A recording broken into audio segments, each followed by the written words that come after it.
Welcome everybody to our show. This is Custom Fab Garage on our channel Octane TV on YouTube. Make sure you go down below and hit that subscribe button, and on top of that make sure that you hit the notification bell so that you can get all the new content that comes out weekly and even every day.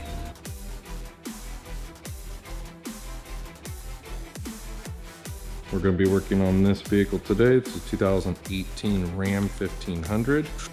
Going to be doing an amp install and new speakers. Really clean looking truck.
We're going to be replacing these door speakers here in the front.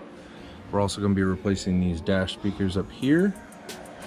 We're going to be leaving the stock head unit since he has the MyTouch head unit.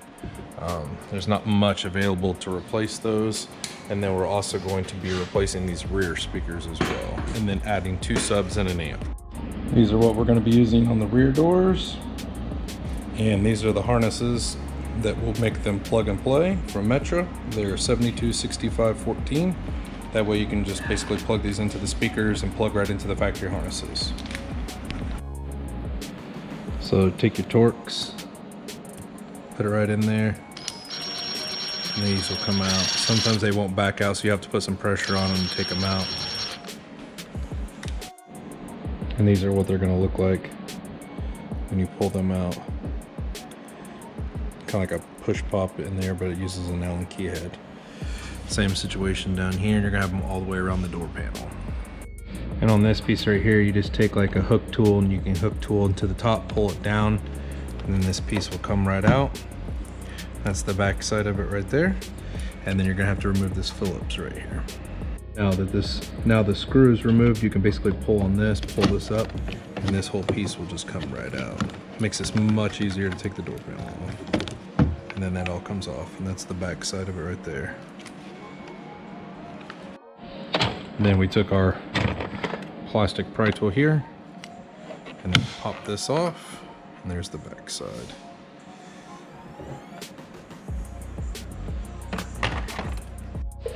They have these little clips right here, and basically what you want to do is when you're going to pull the door panel off, especially like right here where this bad boy is, you just basically pull up and the whole door panel will come off. And if you look on the back side, they have these clips everywhere, these ones that kind of dig down, and what they'll do is they seat themselves down in these holes right here. So you just basically lift up on the whole door panel after you get all that out, and there everything is removed. And then that gives us right here your factory 6x9, and these are 5mm. We're gonna take all 4 of those off to get this out of here. All right,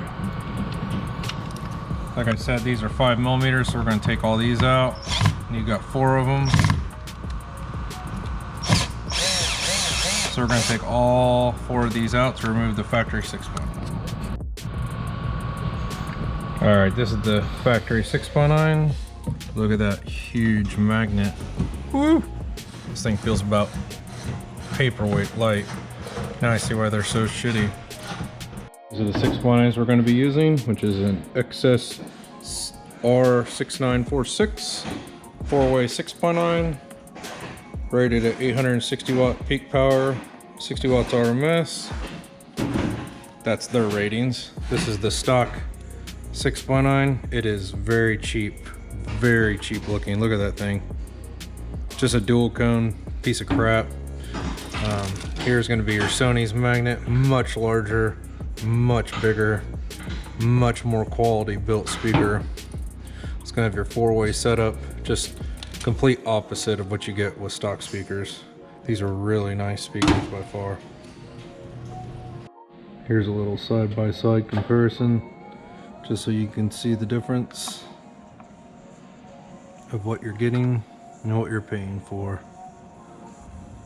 Some big difference in speaker.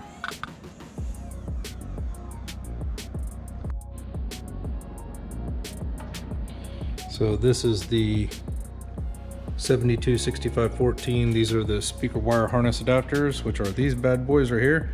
They're just going to plug into your terminals, and they give you the factory plug on the other end to plug into the factory plug in the door panel. That way everything's plug and play. Don't have to solder, don't have to T-tap, don't have to do anything. It's all plug and play now just because of these simple harnesses. So I just take the factory plug, just plug it in right like that, and then your factory plug will go right in there with your speaker wires. Makes it super easy to be able to use. Now I've got all the 5mm all screwed back in. Speaker's ready to go. It's very secure, these pods that they make, so everything's all in here really good. We're going to test them out, make sure everything works, and then put the door panel back on. Next, we are going to be replacing these top dash speakers. What you'll want to do is there's like a little crack right here, and you'll want to get your plastic pry tool. Just try to be as careful as possible, and you want to pry up on this to try to get this, and this will unsnap up. So I'll kind of show you that once we get it pried up for you. Now what I did was I kind of pushed down here in the middle before this was popped up, and when I pushed down here, right here, when you push down, it pulls this up in the front just enough to where you can slide this bad boy right down into there, okay? So what I did was I kind of just slid this underneath there and then pulled up just like that, and it'll pop it right up. But you can't really get in there unless you kind of like just push a little bit right there in the middle, and it kind of pops this front part up, and then this whole thing will just come right out. And that's what this looks like right here. So we need to replace those factory 3-inch speakers. They are terrible. And the way we're going to take this out is it's using a 7mm ratchet, and we're just going to take these out because there's 2 7mm, one there and then one right here. So we're going to take those 7mm out, and that way this whole thing will just pop right out. Okay, after taking those out, which are a pain in the butt because they're, I don't know if they're thread locked in there or whatever, but you got to use the ratchet pretty much the whole time. That's your factory tiny little, my goodness, I've seen Neo magnets almost that same size. These are terrible. That's why they sound like trash. So we're going to be replacing these. These are probably some of the worst 3.5s I've ever seen. Just look at that thing. That's tiny. That's like the size of a Neo magnet right there. Now, I thought that so I was under the impression this harness would be the same as the doors. It is not the same harness, so we're gonna have to make our own harness for these. I'm not quite sure why they use a different harness than the door ones, but it is remarkably different. It's smaller. It's like a tweeter harness. The other really weird thing about this is these speakers are 8 ohm. That's super weird. They don't handle any power. They're, 15 watts, 3.5s, but these things are junk, but they are 8 ohm. So I hope that doesn't throw anything off with this system, but we'll see what happens. That's the factory 3.5 right there. And here is the 6x9s. They are rated at 4 ohm, 15 watts. I'm guessing the base means base model. So, wow, these things are lovely, lovely. I don't know what the green, blue, and brown dot means. Maybe the brown one means shit, because that's what they are. Lovely speakers. Just a dual cone, $5 speaker, and $5 is probably giving it way too much credit. Here's a size comparison. This is the DDEX275. Oh, why it's not focusing. So that's the magnet on it. That's the magnet on that piece of crap. So just big difference in speakers. This speaker right here is made to handle 25 to 75 watts. 4 ohm. This thing isn't even made to handle literally 15 watts, if that. Big difference. All right, we have the speakers mounted using the factory 7mm. Got this adapter on here because that's how DD does them, is they make it to where it'll fit in multiple locations between like 2.5 inches and 3.5 inches. So it's all bolted down, ready to go. And then we're gonna put the grill back on it. We're gonna go ahead and start removing this radio. It's like the U-Connect. This is a 2018 Ram 1500. This is the generation before the body style changed in 2019. So we're gonna go ahead, we need to take all this off to be able to do the 4-channel. So we're gonna go ahead and remove this bezel. The first step of doing it is we're gonna take this little plastic piece out that's right in here, and that way that we can get to the bolts underneath it.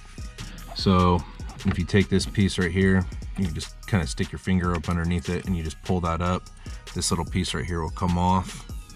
We're gonna set that up there. And then down here, you're gonna have 2, it looks like T20s. And we're gonna remove those so that this bezel will come off. I'm using a T20, but it feels like it could be a T25. So just wanna let you guys know, it's probably a T25. I mean, you can get it out with a T20, but it is definitely probably a T25. We're gonna take these 2 out right here. All right, and in here, there's a T20 as well at the very back, and you gotta take that screw out as well. All right, and then we're gonna take these 2 screws out here and here, and then we remove this little plastic piece right here. Is that a 8mm? 7mm. 7mm right there. So we're gonna take that out so that we can remove this piece right here and pull this up to be able to get this whole fascia off. Okay, and we're gonna unplug the plugs that are underneath it to be able to pull this up. All right, you'll show the bottom of that one. So right here's the cigarette lighter right there on the back side. And that's actually where we tapped into right here for our remote wire, because it does switched ignition as well. So now we should be able to just pull this whole bezel off, because this was kind of sitting in the way of it. So now we should be able to pull this whole bezel off to be able to get behind the radio. All right, so we've got everything removed. Jimmy's gonna try to pull on this dash. It feels super, super, super tight. So we don't quite know why it's so tight. That's really tight on that side. That's really super tight, like a tiger. Sure. Like tight like a tiger. I feel like I got it kind of. Ooh, that felt very nice. Did that feel like it came out? Oh, there we That go. doesn't sound good. Oh, it doesn't sound good? Oh, no. Is it coming? Oh. Is that good? That doesn't sound good. That does not sound good. Damn it! What is going on? Okay, so we finally got this thing to come off. It was hell in a half basket. So basically the clips were so super tight, it was extremely hard to get it off. So now we've got all this piece off, so we got to take all the harnesses off so that we can basically remove this. So there's a ton of harnesses down in here. You're gonna have to unplug and then pull this piece off. Okay, so everything is removed. So here's all your plugs that you have left over. You know, there's 4 right here, there's a 5th one right here, so you got 5 plugs on this side. He's got 1 right here, so all those have to be unplugged to be able to remove that. Plus we have all this out. So now we're going to go ahead and look behind the radio and see what's back behind there. So we're going to move these 4, looks like 7mm on the side, and see what's behind this radio. All right, so we have everything behind here. This is the actual radio. I thought this would be a screen and separated brain, but it is actually the radio, because you can see the main harnesses right here. So basically you've got your USB, your XM, your antenna, that's an antenna. So all this is pretty much everything's in here for it. So this is the main harness that's going to be right there. Okay, so we unplugged everything. Everything from the radio is unplugged. We went to these 2 wires because they're cross braided. They're normal Chrysler colors. It's basically a green with yellow and a green with purple. We basically took our tone generator here and we tone generated here you know, just basically T-tapped them just to make sure that this thing is not amplified and it does tone generate. So right now we know all we got to find is the color codes on this to be able to make it work, and right there are speaker tones. So we're going to run this 4-channel in here. As long as the customer says it's okay, we're going to go ahead and do it, so that way he can get the great sound that he actually deserves, because this thing is terrible on sound.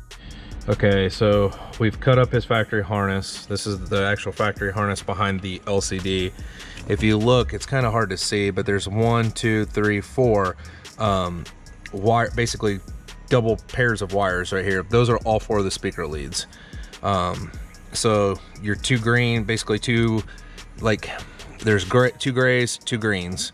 That's how the left and rights are. So basically we've cut our inputs out, went to the DSP down here, so everything's wired in, got our RCA's wired in, and then the rest of it's all the outputs that's going to the 4-channel amplifier, which will be underneath the driver's seat right there. So we're gonna clean all this up, plug this back into the back of the radio, test everything, make sure it all works, and hope for the best.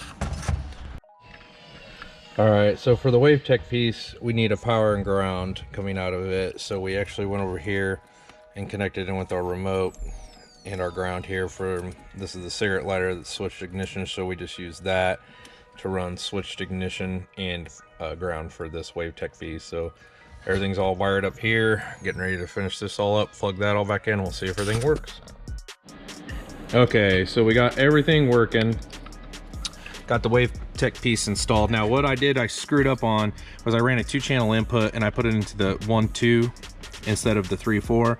So I switched it over to 3-4, summed it, and then that all worked correctly how it's supposed to work. So I got everything running in here. We're gonna get ready to put everything all back together, but it sounds phenomenal. I mean, it's like night and day difference from what you had with these 6x9s. Like I bet he was probably getting 10-15 watts at the most of those 6x9s. So it sounds really, really good. And we had to turn every single thing down because it's just so much more power than what he had before, but everything sounds awesome. It's musty. Here's the amps mounted. This is the sub amp, the 600.1. This is the 4-channel that we mounted down here. That's the 2 amps he's got running everything right now, which sound and look great. Audio Dynamics makes a great amplifier. Plenty of power for the subs at 600. Plenty of power for the highs as well. We actually have probably more than enough power for the highs, but more than enough is going to be better because we can turn everything down. This is the box we're going to be using today. It's a B-Box by A-Trend. The quality of it looks really, really nice. Even inside of it, they're one of the only ones I've seen that uses at least 5/8 and 3/4. Everything's glued, it looks like, and brad nailed, so it looks really nice. Hopefully it'll perform as good as it looks, but definitely a very good quality box. A-Trend's always made really good boxes, so this is what we're going to be installing in here today. This is the custom sub box installed, featuring the Audio Dynamics 10-inch shallow subwoofers. Sound great in this vehicle, especially for the little amount of cubic enclosure that they have, and they are up firing. All right, customer asked us to install some LEDs underneath the dash. These are the Heise LEDs that we are going to be using in blue. We basically are going to install these strip lights underneath the dash under here. We did a toggle switch over here that lights up blue. So we're going to be wiring all that over here to the actual cigarette lighter, this ignition base. So we're going to be putting all that in right now. All right, we're going to show you these lights that we put underneath the under lights under the dash. There you go. Wow, that looks good. Holy moly, that's crazy. And that's with the lights on inside of here and lights on outside. So it's super, super bright in here. So that shows you how bright these are. And these are the upgraded Heise. These are the top of the line Heise LEDs. So they're really nice. Here's the driver's side. We even installed a switch right here that has an LED on it so you can know when they're on and when they're off. So that way you can turn those on and off, which is really nice. So these are super, super bright. Love the way that these turned out. These are really high-end LEDs as well, so that's why they are so much brighter than normal brands as well.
it.